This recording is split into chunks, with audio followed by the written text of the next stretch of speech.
gang. Here's to nights that turn into mornings and friends that turn into family. Cheers!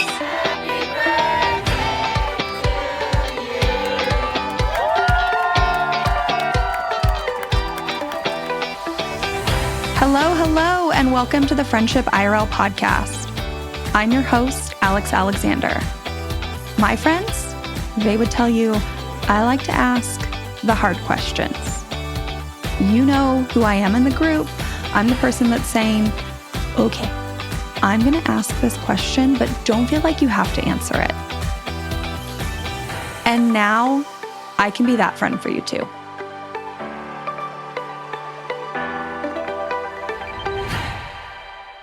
Fun fact, I have struggled with what to call myself, like a title, for a while now. And it doesn't really matter. Like personally, I don't really care. But every time you do a news segment or an article or anybody's introducing you, they always want to know what your title is, right? And I've thrown all these ones around. I have a huge list somewhere. It's like friendship coach, friendship podcast host, friendship conversation starter. Like I've thrown out all these terms and nothing ever feels like it fits quite right. So by the way, if you're listening to this and you have thoughts, shoot me a DM or an email or a voice memo because I would love to hear what you think I should call myself. I just haven't found anything that feels like it fits yet. Why am I telling you that? Because today's guest is Mark Delaney. And Mark and his wife, Andrea, who is not on this podcast, but hi, Andrea. Mark and Andrea are known as purpose dealers. And, give me the chills. What a good title. Purpose dealer. Now, when Mark and I first connected, he sent me a message and he said, I want to tell you my favorite phrase. Like, this is how he's introducing himself to me. He says, when common people take uncommon steps with common people, miracles become common. And I was like, okay, this sounds like Mark and I are about to have a very interesting conversation. So if you have been around for a while, you know that I do like a 15-ish minute discovery call with all of our guests. And Mark and I immediately hit it off. We were just throwing around things. We see a lot of things eye to eye. It was just like such a good conversation. And I don't even know how to describe to you the number of mic drop moments, the number of really, really thought-provoking conversations that happen, like conversations that are going to have me analyzing my day-to-day interactions with people because of this conversation I have with Mark. You know, I record these episodes and everyone is different in my mind. Like the hope is that you get to hear a conversation that maybe I would be having on the couch with a friend. And that normally, I think, is how the podcast sounds. This one is like somebody else who is out here being a purpose dealer in the world and me. This is basically the discovery call. You get to listen to Mark and I riff on all of these really big and important conversations that we need to be having. And I am just so grateful that Mark was willing to come on here and have them with me. Let me tell you a little bit more about Mark before we hop into the episode. Mark Delaney is the host of the Purpose Mastermind podcast. Mark and his wife, Andrea, are, like I mentioned, known as purpose dealers, which means they spend their life helping people clarify their purpose into one simple sentence. They both love to play pickleball, which you'll hear in the episode, and disc golf. Mark also mentions that. But another favorite pastime of theirs is just simply inviting people to their house for dinner. Let's not delay this any further. Let's get into the episode. Friends, I am excited to have Mark Delaney here, fresh off the pickleball court for today's episode. Yes. You're coming off a high, movement and social engagement. Yes. The last couple of games were ferocious losses, but it's still a high. Oh, whenever you can be with people and heckle them and they heckle you back and you're chasing a ball around and you're laughing and giggling, like you can't beat that. I would agree. I quite often tell people, they want to meet new people, make new friends. I'm like, pick an activity you've been wanting to try and start going regularly, because it's a lot easier to put yourself out there and take that risk when you also can say that time was spent doing something for fun. Like at the end of the day, no matter what, you had fun playing pickleball. Yeah, you can't lose with that. I agree. Well, Mark, we're excited to have you. Thanks for taking the time to be here for the podcast. Thank you. I hope to have a conversation that really we get to have with a lot of people. Yes. They're just listening in on it. Yes. Yeah. Because I think you and I are saying a lot of the same things to people off the microphone. So you're right. Now we can chat about it here and people can feel like they're hanging out with us in our, offices. I was going to say our living room, but we're in our offices. So do you want to tell people a little bit about your podcast and what you do? People call me a purpose dealer. Oh, I like that. I am so driven by how we must know our purpose. Because if you don't know your purpose, I feel like the default setting in life is to chase our past and try to fix it, or focus on our problems and try to fix them. Or we're like, well, I can't fix the past. I can't fix my problems. I guess I'll just chase pleasure. And although pleasure is kind of interesting, it's very fleeting and it's exhausting. And so I'm just very compelled by what I call purpose therapy, which is, what if you just, instead of focusing on the past or your problems, what if you get reminded on who you're made to be? Which the core simplicity for anyone, I think, is just knowing your purpose. And so that is what our mission is simply helping people know their purpose and get back to living the life they were made for. And then you can kind of work on your problems in your past a little bit, but be purpose focused so that you're not problem focused. So that's what we do. I love that. And now you have me over here thinking, I tell people, I don't know if I've said this on air, but I'll tell you that sometimes I feel like this podcast, this work chose me. Like I'm just here at service to this. And when I say that, and then you're talking about finding your purpose, it makes it a lot easier to like take risks and make moves and wake up every day and keep trying to do the next small thing and go to bed at night feeling fulfilled because it just feels right. It is quite profound, really, what you just said. It's so simple. I think we can miss the impact of that. But to simply have something in life that moves us and compels us, that is at the core of what it is to be a human, to thrive as a human. Life is not about, have you accomplished a certain thing? Have you reached a certain status or a certain success? Life at the core is simply having something worth pursuing your whole life. And so I get that feeling like there's this thing that's so much bigger than you. Like I've listened to some of your podcasts and this pursuit you're on, it's clear that you've looked around at life and you're like, wait a second, how come people aren't friends? Yeah. And it's like, and something must be done about it. Yeah. I mean, I don't know how deep you dig in my podcast or which ones you listen to or whatnot, but I need friendship and community. Like this is how I built my support system. And I didn't really realize that a lot of people were struggling in this area because I had my blinders on. I was doing what I needed to do. And the older I got, the more people would tell me that what I had or what I was talking about, like the types of friendships, the things we were doing together, that was impossible. Nobody has that. Like I have to be making that up. I have to be putting on a show to like be flashy. I say a lot of people think that friendship is a luxury nowadays. Like somehow we've been convinced friendship is a luxury, and it's not. It's foundation. It's such a part of the human existence. Yes. People would tell me that there's no way. And I was like, but there is. Like, I'm doing it.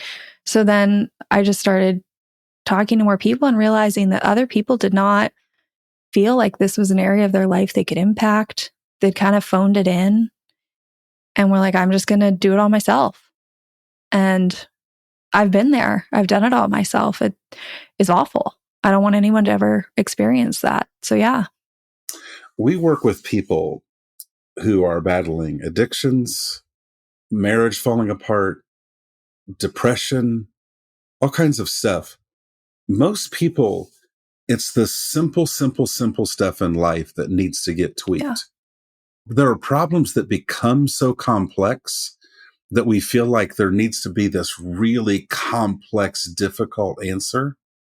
I think for most people, the most simple common denominator of what's missing in our life is powerful relationship. Yeah. And actually, in place of that, what we do have is negative, depleting relationships. So we have the opposite of the thing we most need. And so we're stuck in a life where instead of having powerful relationship, we have negative relationships. And the only goal is to fix a negative relationship when really the goal is to have powerful relationships. So can you give me an example of what a negative, let's go here, what a negative relationship would look like? Like how people could identify that if they're being like, okay, do I have negative relationships? Yeah, let's go to categories. Probably broad categories would be when you're around people that are judgmental towards you and don't build you up, people that criticize you. A positive relationship is when you have people in your life where you know you don't have to do anything to prepare yourself to be with them. Like you don't have to dress yourself up. You don't have to look good. Your clothes don't have to match. When you're driving to go meet with them for coffee or whatever, you're not like thinking, okay, what can I say to make myself sound good? When you have a relationship with people where all you have to do is you just show up and you're just like totally yourself every single second. So negative relationships, when you feel like you have to perform for people. Yeah. When you feel like you have to be guarded. Okay, so I want to take that one step further though, because I heard that and I agree. I agree with everything you're saying. But I think a lot of people only look at the other person. And it might be the other person. But what I say a lot of times is like, how are you showing up? Because if you show up, you have to show up as yourself. If you show up and you're putting on a show from the very beginning, you're not giving them the opportunity to react to the real you. You're not giving them a chance to be the real them either. Yeah. Because if you perform, I have to perform. Yeah. Yeah. So yes, to the negative people, but also for people listening, like audit yourself for a second. Are you showing up as the real you or are you putting on a show? Because if you put on a show and then like they might just be judging the show. And really what they like is the real you and they wish that's what you'd bring out. And don't we know when someone's putting on a show? Yeah, I think you sense it. Yesterday, I was at a prison and I took a friend with me and we're hanging out with these prisoners. And my friend is a very successful businessman and he's basically being interviewed by all of these inmates. Okay. What I found was so fascinating is this guy is so authentic. You could tell he wasn't trying to make himself be impressive with these men in the room. He was just being real. Like they asked him questions and a couple times he actually said these words, I don't know what I'm doing. Yeah. And when he said those words, I'm like, it made me want to ask him, well, how'd you do it? Because when he said those words, the level of trust that you could have in this person was so unbelievable. But I've also been in the same scenario where I've taken other businessmen to this prison and they kind of come off like they have all the answers and they knew the whole thing they were doing and they never had problems. And I'm like, this isn't authentic. But I recognize this very well because I used to be that man. Mm, I used to be the person that, just like you talked about, I didn't realize how I was showing up. yeah. I used to feel like no one liked me. Mm, It's kind of a lifelong thing, really. Even well into adulthood, I used to feel like I wasn't liked, but it wasn't about people. It was about how I was showing up. I used to always kind of walk on eggshells and have this wall between me and people because I thought people were judging me. Well, they weren't. I thought they were judging me, which caused me to have this wall between me and them. yeah. It was me. It was me. It wasn't them. And I don't have any doubt that this wall that I had up, other people felt that wall and they couldn't get close to me, even if they wanted to. Yeah. I totally agree. Taking inventory of oneself. Because usually if there's a problem with any two humans, the most instinctual thing is to protect myself and see what's wrong with the other person, not to see, wait, who am I in this? I get cautious when we talk about the other people because I think so many friendships and connections could be saved by somebody pointing out and asking, like, have you looked at yourself? I think we are very quick because it's hard. Like, it is hard to look at ourselves. I get it. I'm not saying this is easy, but it's also hard to make new friends. It's hard to have those conversations where you're trying to figure out, where you both can show up a little better. Like, it's all hard. Pick your hard. And I think quite often the default hard, the automatic hard is this feels bad, cut them out. And it's like, okay, well, Yes. now you're alone. That's hard too. I was so excited when Mark wanted to go here and talk about the negative people in your life, because if I'm being really honest with you, this is something I struggle to tackle. I struggle to articulate. I struggle to break down in this podcast, but just in my work in general, because I firmly agree that there are people that are not right for you to be in relationship with. Look, I'm already choosing my words carefully. For you to be in relationship with. I don't love calling somebody a negative person or a toxic person or a bad person because it makes it sound like that's just who they are and that's who they are forever.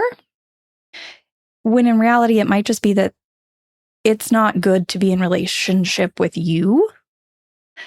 It also might mean that that's who they are right now, but not forever. Like, I think this is such a nuanced conversation and one I would love to have. So I'm really excited that Mark was willing to go here and then willing to even continue to explore me saying that we need to look at ourselves. I think that's it. Like, I don't like calling someone straight up a negative person. I also, quite frankly, think that this is a conversation that we need to have a therapist or a psychologist on the podcast to give some more nuance to. So if that's you, or you know someone, or you have someone you follow that you think would be great to tackle this conversation with, send them to me, tag them, tell them to come on the Friendship IRL podcast, because I think that would be a great episode. But then I think we also have where this conversation kind of went, which is quite often we're looking at the other person when we also need to look at ourselves and like what we're putting out there. And that's really hard to do. It's hard to look at ourselves in any facet of life, but especially, are we showing up authentically? How are they reacting to this? There's so many layers here, but I want to call that out. Obviously, I want to call it out because I just did.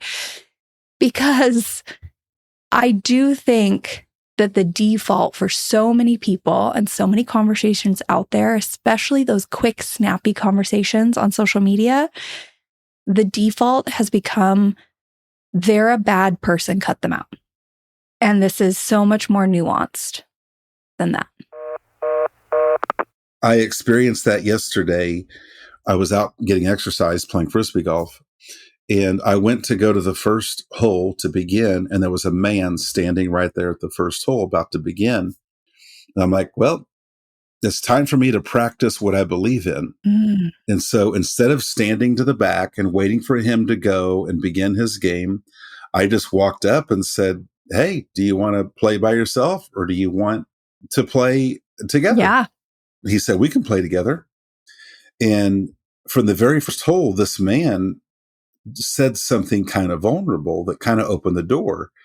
I just asked him on the first hole, I was like, so did you just, he said he was just getting back to disc golf. And I said, so he said something about moving back. And he said, yeah, my wife and I just moved back. And I said, oh, and he said, well, actually we're separated. And so in the first couple of sentences, he was willing to say to me that my wife and I are separated. And we ended up doing my version of marriage counseling for the next hour and a half. Because why not? It wasn't weird. And why not? Like, we're two humans. Yeah. The chances of us meeting on planet Earth is like 1 in a billion, right? So we met, we're together. Why not share real life together? And we shared real life together in a fun way. We talked about throwing a Frisbee, and we talked about growing as people, and we talked about his life scenario.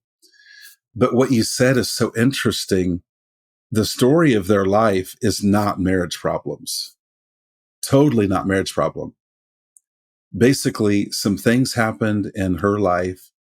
It certainly impacted the marriage, but it's interesting. She wanted to separate from him, but now living with her 2 daughters, now she's separating also from them. Mm. He said she just goes to her room after work and she just hangs out in the room. And the teenage daughters say they don't see her until she comes home from work the next day, when she walks in, grabs dinner, goes to her room. And so you're so right. When in relationships, when something feels awkward, we tend to run from that relationship. Yeah. And actually, I think every relationship has some awkward moments to it, but that awkwardness leads to great things. If we don't lean into the awkward, then we get the other result of isolation, and we know where that goes. That's the kind of hard we don't want. That's a bad hard. As somebody who's been there, like, it's a low. It is hard to dig yourself out of that hole when you really just don't feel like you have anybody. And, that's a huge piece of this and this work is like, people think that there's some magic pill or magic answer, or the people who look like they have friends know something you don't. It's like, no, this is all just built on a bunch of small actions. This is built on like choosing to show up and be consistent. It's when it feels overwhelming, instead of trying to do the big grand gesture, doing the littlest thing possible, because you'll actually do it. Yeah. That's how we keep these relationships going. You do. Any of them. You just show up. You show up at the pickleball group. You show up at whatever the group is. It doesn't matter what group it is. You just show up. In showing up, you become the person who has friends. Yeah. I actually tell people all the time that I think it's super important to think about just like your mindset in general. If you tell yourself that you're someone that is bad at making friends, or you aren't a good friend, or you don't know how to make friends, that's going to be a self-fulfilling prophecy.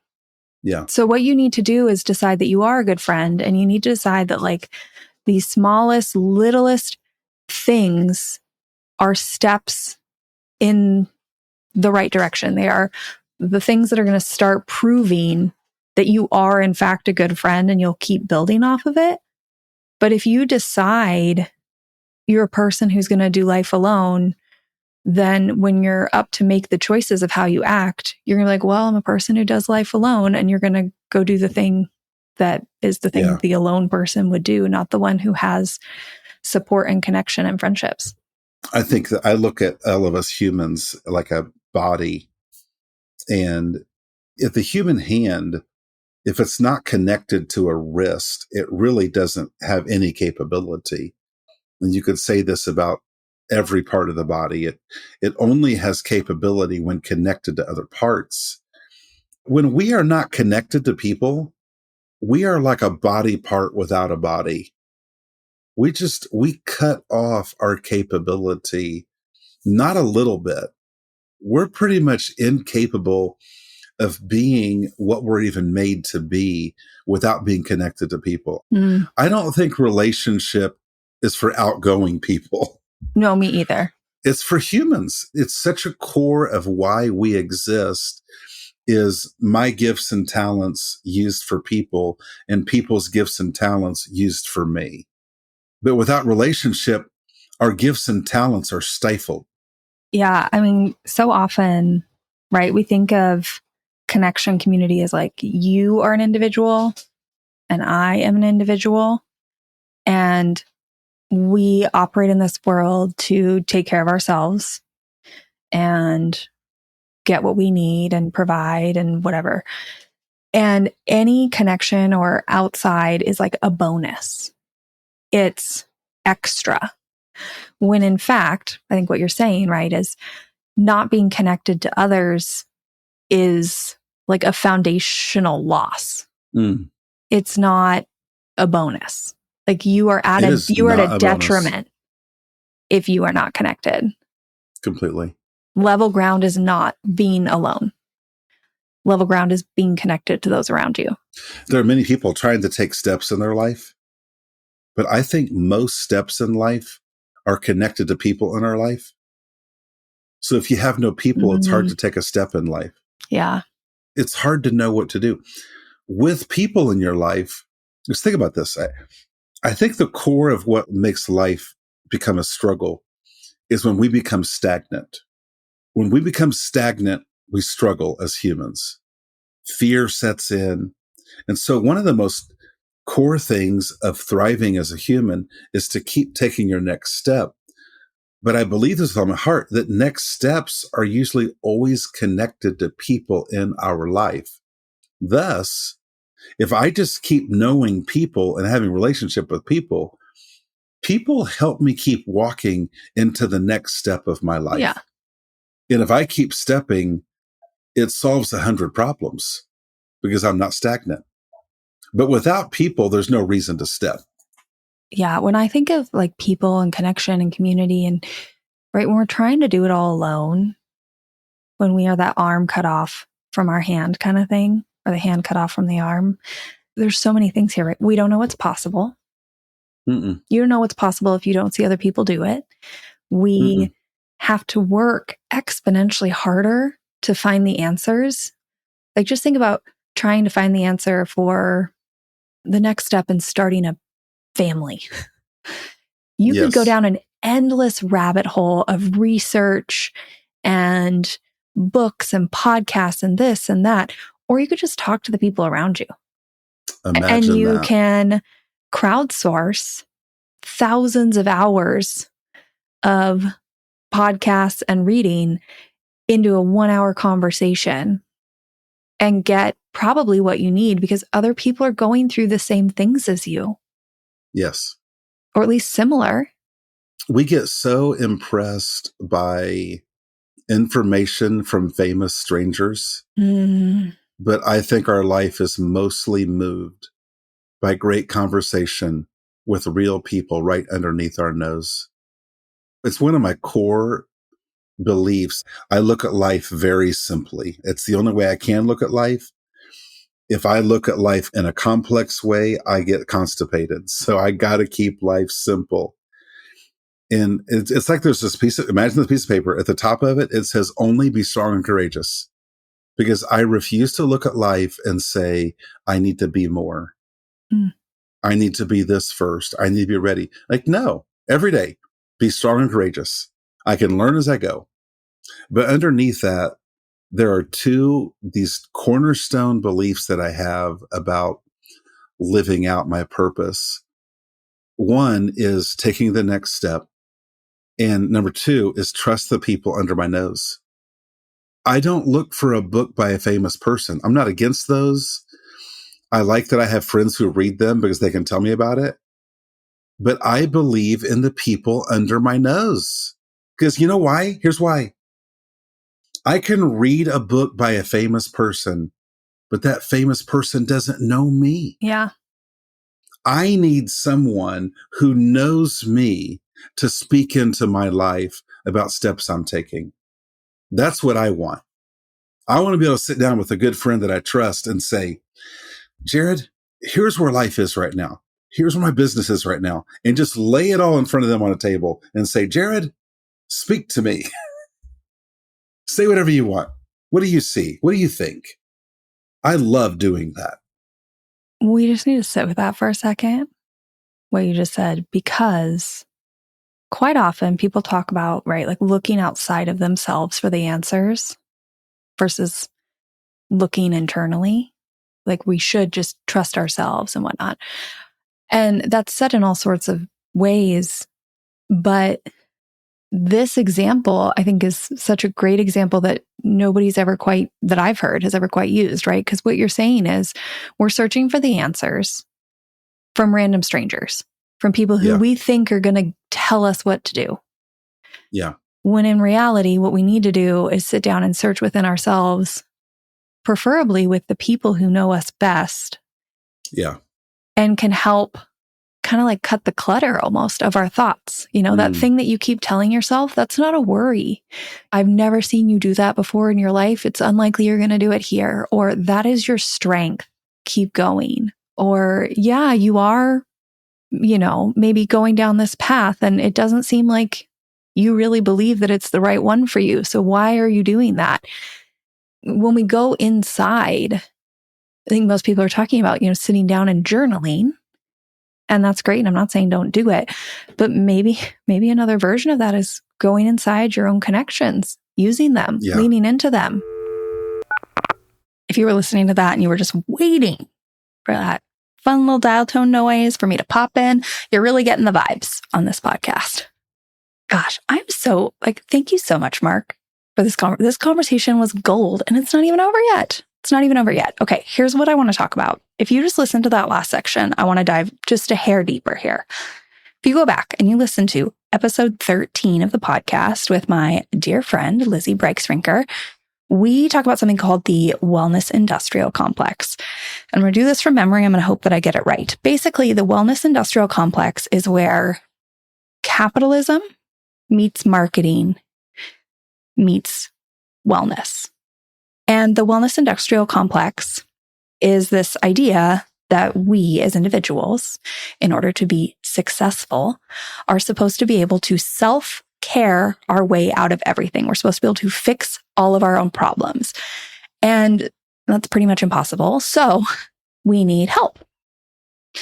And instead of turning to one another, the wellness industrial complex convinces us to buy things so that we can self-care our way out of it. And if you think about it, there's a lot of messages out there about how you should be able to fix all your problems. If you're unhappy or your mental health's bad, then you should be walking or you should be meditating or you should be doing this. Like you should be able to do this for yourself. And this has permeated so many areas of life.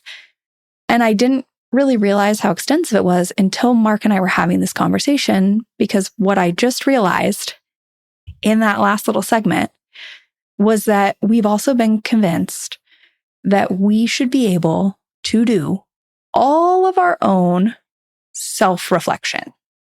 And we already covered earlier in this podcast that that's really hard to do. But really, we've been told like journal, meditate, sit with yourself, like do all this reflection. When in fact, what Mark and I just discussed is like, why aren't we tapping into the people around us? Not only for research and answers and crowdsourcing, but also for sometimes being our mirror. Like I was saying, look at a friend and say, hey, I really support you in whatever decision you choose, but it feels like you really think you should make one choice, but you don't really want to make that choice. Like that's not the one you want. That is the sense That is the feeling you're giving off. You're not telling them what to do. You're not giving them the answer. You are just reflecting a mirror back on that friend for them to do their own reflection, because sometimes it's hard to admit that to ourselves. So it's all to say, think about that in your own life. I know I am, because I think that this is a real unlock for all of us. I think that it's so hard to constantly do all of that self-reflection on our own. And then we need to smash this notion that we should be able to, and instead just freaking lean in to the people around us. The man I went to the prison with yesterday is a friend, and we were sitting there for lunch afterward, and I was telling him this story. I was talking to a school superintendent, and I told him the story of how I was talking to this man, and I was trying to compel him to how important it is that maybe he should help his students know their purpose before they graduate. And for me, I'm like, this is no brainer. Like, how do you not help people know their purpose before they leave your school system? And he looks at me like I had three heads, this school superintendent. So I was telling my friend this yesterday, and he said, Mark, you got to realize something. There are people that just, their life experience hasn't enabled them to understand or see what you see. And he said, you have a gift, and you have this thing that you do, and you understand that other people, they just don't understand it yet. And that was so good for me to hear, because usually when I'm in that situation, like with a school superintendent, I'm thinking if that conversation doesn't go well, I'm thinking one of two things. Either that person is an idiot or I'm an idiot. And neither one of those is necessarily the case at all. Yeah. So for him to give me that perspective of being like, they just don't see it yet. Like, I can save myself the turmoil of thinking I am bad at communicating, or thinking that this person is judging them for not thinking the way I think. And instead of all that aggravation, just serve this person better. So that was an example of just this guy, just by me sharing a story of something, but he just kind of spoke into my life and said something that to him was probably so simple. But to me, it was like, oh, that's a good thing for me to hear. Yeah. I was going to say, like, about finding your purpose and whatnot. Quite often, I think our purpose is the thing that probably comes so natural.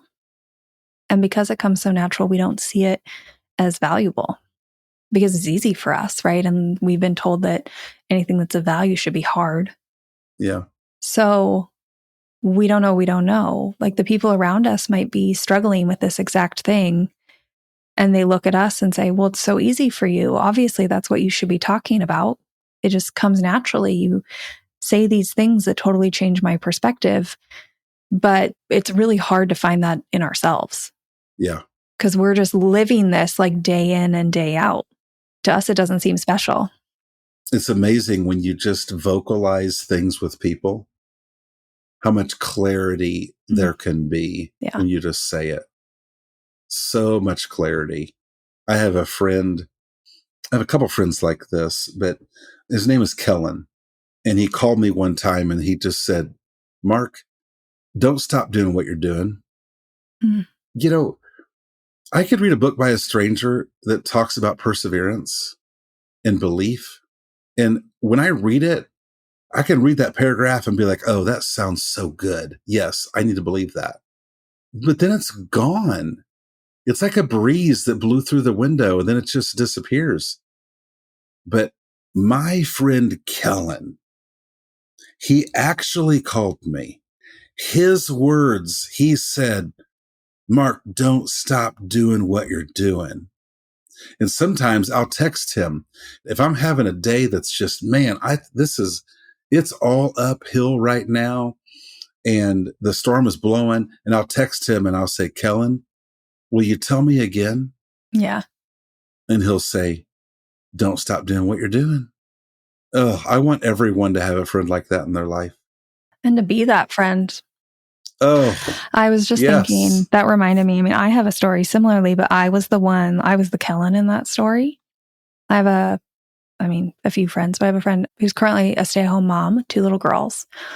And I try and go once a month and spend the day with them. She, doesn't have any coworkers anymore. Social interaction is obviously very important when you're with 2 kiddos all day. It's like a nice breather for her. And I love seeing my nieces. It's a lovely day for me too, honestly. So I go and I spend the day with them. And we got to the end of hanging out. I was giving her a hug goodbye and I just looked at her, and I've said this a few times before, but this time I just looked at her and I said, "Hey, I want you to know that you are such a phenomenal mother." And I can see that in the girls. They are so cared for. You hold them and all their emotions, that they get upset. Sure, they're, 2. They have a tantrum, but they know they can go to you. They know you'll talk it through. They kind of like bounce back, and I'm not using that right. It's like well adjusted. Their attachment is strong. Like, you are being so stable for them. And I am so excited to see what they look like when they get older. And she got emotional and she just said, as a stay-at-home mom, I'm with them all the time and I never know how I'm doing because it's just me and them quite often. And I was like, you are doing phenomenally. Like, they are so lucky to have you. And I feel so honored to watch you be a mom. And just taking the time to do that, I got to see as the Kellen how that might be the fuel on some hard days with some tantrums in the weeks leading up. That maybe she'd lean into that and like remember. That is the kind of stuff that can happen between humans all the time. All the time. There's no magic to it. It becomes magical. When it happens, it's magic. But all it takes is just being vulnerable enough to just get connected to people's lives in any way you can. Any way you can. It can be pickleball. It can be the simplest ways that we connect with people's lives. In the work I do, I get to have a lot of conversations with people, and sometimes it's just one-on-one with me and men. And there's this one thing that if I say it to a man, I know he will cry. And it happens over and over again. When I've met with a man a couple, 3 times, 4 times, and it just becomes so clear. The story of this man's life is that messes have happened, but he is not a mess. But when messes happen in our life, we tend to tell our story and just think, I am a mess. I am a mess up. And to look at a man across a restaurant table and just say, Brent, can I tell you something? You're a really great man. Just those words. And it's not that I don't make it up. I mean, it's like I say it, it's just true. Yeah. I think this happens to all of us. We lose a sense of who we are.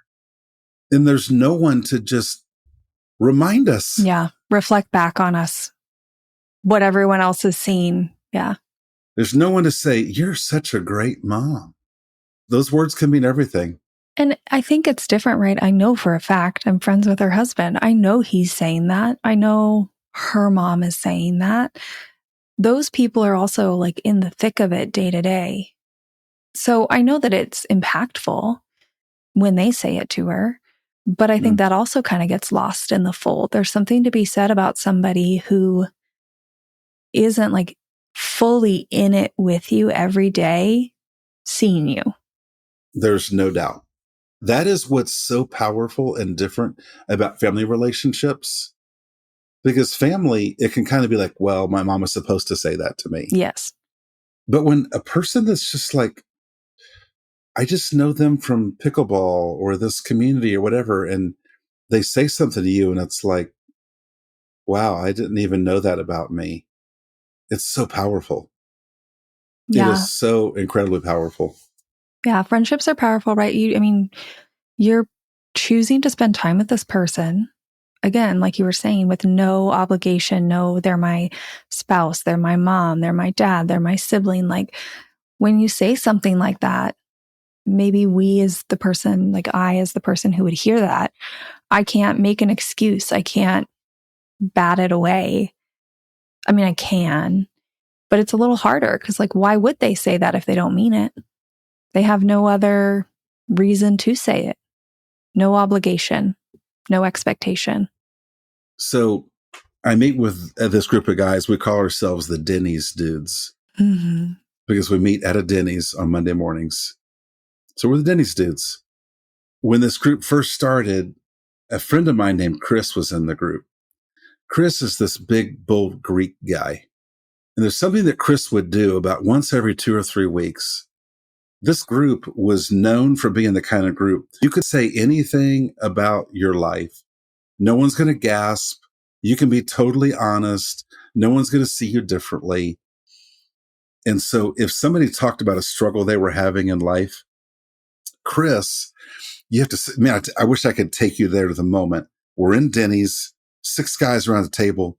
Chris would look around the dining room, and you might think he's wondering and making sure no one hears him with what he's about to say. But if you know Chris, I think he's looking around, hoping that many people hear him and what he's about to say. And he'll stop that person who's talking, and he'll say, Tom, you know what's wrong with you? The table gets quiet, and Chris pauses. And then Chris points his finger at Tom's chest, and he says to him boldly, nothing is wrong with you. And when he says that, I just feel like the table trembles because every man feels it. I was going to say, I mean, he's saying the thing that everybody's sitting there at that table, in that room, in the kitchen that can maybe slightly overhear it, like the thing that they want said to them. Right? Because then everybody's sitting there thinking, okay, well, if he's going to say this to this man, then he maybe feels that way about me too. And like, that's what I need to hear is that there's nothing wrong with me. It's so powerful. Like, and what a moment. All of us can do this. I've actually taken that phrase that my friend says and I put it on a t-shirt, and I just wore it today for pickleball. The back of the shirt, it simply says, you're messed up and there's nothing wrong with you. And just the other day, I was teaching at a school about mental health. And at one point, we're in this big auditorium, I said, who here has personal problems? Raise your hand. And a bunch of kids raised their hand. And then I called on a student and I said, what's your name? She said, Andrea. And I said, Andrea, let me tell you what's wrong with you, because I know what's wrong with you. And everyone's looking at Andrea. I'm going to tell you what's wrong with you, Andrea. Nothing is wrong with you. You have some real things in your life that you're facing, things that feel messy, things that feel hard. But Andrea, nothing's wrong with you. You have messes, but you aren't a mess. My friend Chris that I'm telling you about, an interesting story. We were on the phone one time having a good dude conversation. And all of a sudden, in the middle of our conversation, he told me something embarrassing about he and his wife. And I chose in that moment to basically ignore it and go back to our conversation. And here's why. I kind of wish I'd done it differently, but I wanted him to feel that what he said did not cause me to lose focus at all. He definitely was not going to hear me gasp. Yeah. Because the fact that he has this issue with his wife going on doesn't make me go, oh no, So anyway, that's what I chose to do in that moment. We had to finish our conversation, and he called me 3 days later and he said, I wanted to know if we're still okay. I said, what do you mean? He said, I said something on the phone the other day and I wanted to know if we're still okay. I was so thankful that he had the vulnerability to do that. And of course I said, Chris, you could tell me anything about your life. There's nothing that you could say or do that would change what I think about you as a man and a friend. Nothing. So are you okay? You're more than okay. Can I take you to lunch? That is such a profound example for people to inspect in their own life, because I think that's what most people do. But I would guess that by doing that, I get what you're doing. Like, you think you're giving almost like a courtesy of that doesn't matter. Yeah. But I think, and then you're right, you're ignoring it and trying to be like, it doesn't matter, so I'm just going to ignore it. And we think that's like a courtesy. Yeah. But when people disclose stuff like that, what's more powerful to acknowledge, like, okay, like, I see you. Mm-hmm. You told me this thing, but it's still okay. We don't need to ignore it. We don't need to pretend it's not here. It is here, but nothing is different. Yeah. But nothing's changed. Yeah. But we all do that. We all do that all day, thinking Yes. it's a courtesy. I was glad he called me back and asked the question for And sure. now I'm grateful he called you back and asked you that question because you could share it. And I'm going to go through my week too, wondering where I do this. Yeah. Because I would bet we all do it. You know, I was listening to a podcast yesterday. Funny enough, I have a podcast. I listen to very, very, very few podcasts. Yeah. Like, same for me. 4 episodes or less a month. Normally, they're people that are, I'm going to be on, it's a podcast I'm either going to be on or a guest or something like that. Sometimes something sparks my interest. I had a long drive yesterday. I popped on a podcast that I've been hoping to listen to, and they were talking about awkwardness and how awkwardness is when somebody, say me, when I have deviated from a social norm and I know that, and then I feel weird about it. And maybe everyone feels weird about it. But quite often those social norms are so small, so insignificant, but they just feel all consuming because we're trying to like align to every social norm all day long. And the guest was just saying, like, does it even really matter? Because what's weirder is pretending it didn't happen. So we can remove the power of these social norms if we're just honest. Yeah. If we just like name the thing that's happening, because then everyone can just accept this is the reality of this moment. Okay. And move on. It's no different than when I taught school for years. And it's kind of ironic that if you have 20 kids in a room, everyone's afraid to like ask a question. Yeah. Even though they're called a student and they're in a building called a school with a person called a teacher in the room, we're afraid to just be like, I don't know how to do number 12. It's so terrifying. And yet the one person that actually is willing to ask a question, it's almost like they ask it on behalf of like 7 or 8 or 10 people. Yep. We become that person that breaks through the social norm. And everyone's like, oh, thank goodness. I was that kid. Yep. Yeah. Yeah. So here you are still doing it. You're still doing it. I've never thought about it that way before, but you were so right. Like, I was that kid. I'd be watching around. I'm like, okay, well, I guess I have this question too. Pick me. Yes. Nobody else's hand is up. This is the 4th time I've done this during class. Yeah. Yeah. Like, just break the barrier. It's called being a trailblazer. I also think this whole thing that we're talking about is just about letting someone in, right? Versus trying to look like we have it all together or we're some exemplary human or we know all the answers, right? This goes back to that authenticity thing we were saying. We're just letting someone in. We're admitting, okay, I'll raise my hand and admit I don't know the answer. But the thing is, 10 other of you in this classroom don't know the answer. So we are all the same. I'm just the only one who's willing to admit it. Yeah. But you're all now grateful to me, right? I'm a trailblazer, which I agree. Yeah. But it's like, that's only because I'm willing to say the thing that we're all thinking. So if we just said it out loud, it loses its power. Yes, it does. You said something, we have to close out this episode because you and I could talk all day. But you said something to me when we chatted before, and I think this is I just want you to expand on it a little bit because you said this, and I was like, this is such a fire example. So good. You said to me, we don't live with the full expression of our lives because we live with walls between us and other people. Oh, yeah. You want to talk a little bit more about that? Yeah. I go back to the school setting that you just gave an example of it. Yeah, I think it ties in. We live in cubicles. We live in cubicles, and at very best, we dress up our cubicle for people to see and hope that people like our cubicles. And if we're willing to take down our walls, other people can look over. And there are some people that, listen, some people are so in protect mode. Taking down their walls looks like a horrible thing to do.